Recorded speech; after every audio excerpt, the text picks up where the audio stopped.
Bismillahirrahmanirrahim. Assalamualaikum warahmatullahi wabarakatuh.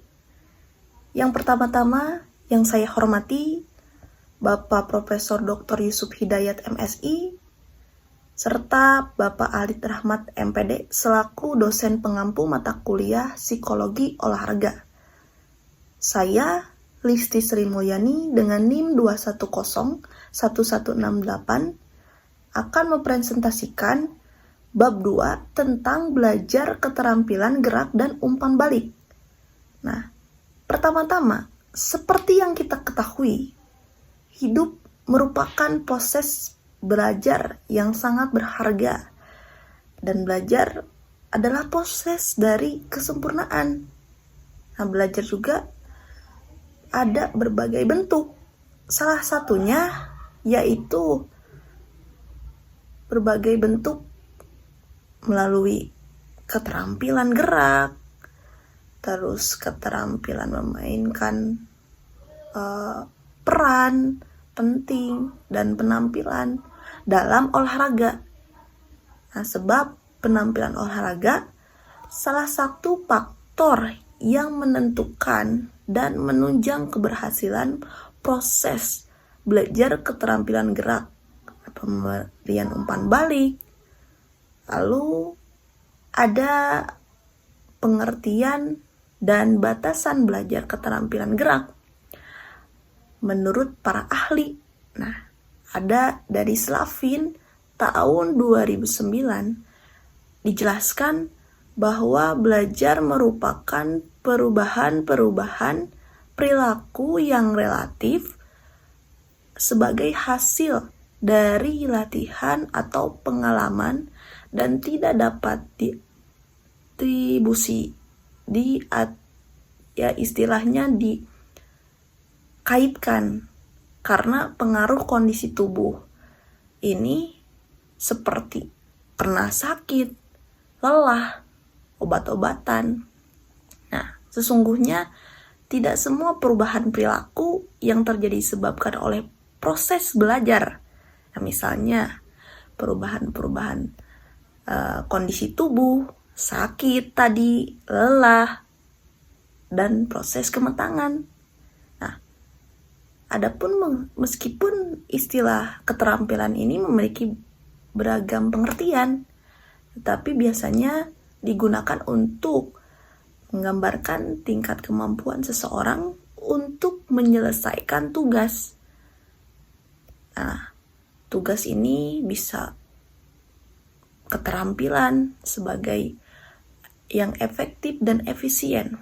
Nah, keterampilan ada proseduralnya, yaitu menampilkan suatu gerak yang terentang dari tingkat yang paling sederhana sampai yang paling kompleks.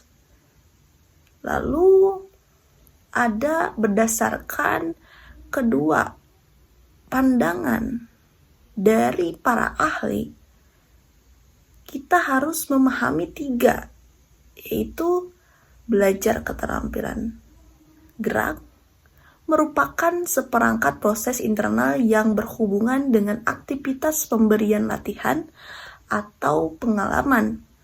Proses latihan misalnya pengalaman hidup, terus memiliki keterampilan baru, terus bisa dialami oleh siswa maupun atlet. Itu karena proses berlangsungnya sistem memori otak itu menerima sejumlah masuk ke dalam otak kita apapun pengalaman hidupnya gitu. Lalu ada sistem penahapan dan klasifikasi dari para ahli. Nah, sistem ini harus ada kognitifnya.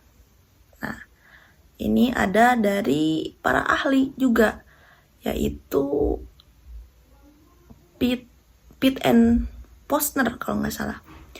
Nah, dianggap jelas sistem penahapan ada kognitif, ada tahapan kognisi, tahap asosiasi, dan tahap otomatisasi. Lalu harus ada tahap observasi, tahap imitasi, tahap kontrol diri, dan tahap regulasi diri. Lalu ada juga yang bagian variabel-variabel determinan yang beranjak dari hasil-hasil studi.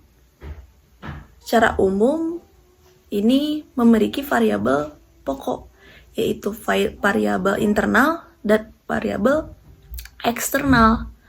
Nah, variabel internal itu merupakan variabel yang melekat pada diri atlet. Terdiri misalkan ada kemampuan gerak, pengalaman kesiapan, dan motivasi ketika dia sedang berlomba misalnya. Lalu ada variabel subvariabel, dinamakan proses belajar. Ini mempunyai indikator yang umpan baliknya penguatan, kondisi latihan, lingkungan sosial, ekonomi, dan budaya. Lalu ada umpan balik. Ada umpan balik fungsinya, ada umpan balik jenis, dan aplikasi. Nah, ada fungsi umpan balik itu memiliki 3 fungsi utama dalam belajar. Ya, pertama, umpan balik sebagai motivasi. Lalu yang kedua, penguatan dan hukuman serta informasi. Nah, di sini juga ada umpan balik sebagai motivasi. Bagaimana? Karena untuk menggerakkan si atlet gitu. Bisa tidak terpengaruh dari musuh. Terus bisa mendorong supaya lebih semangat lagi.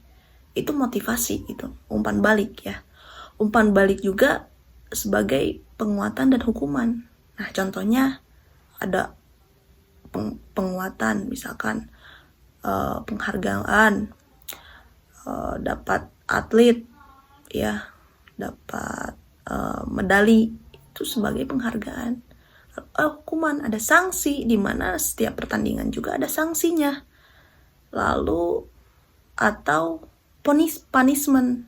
Nah, punishment juga ini mendorong supaya si atlet tidak melakukan hal-hal yang curang lagi.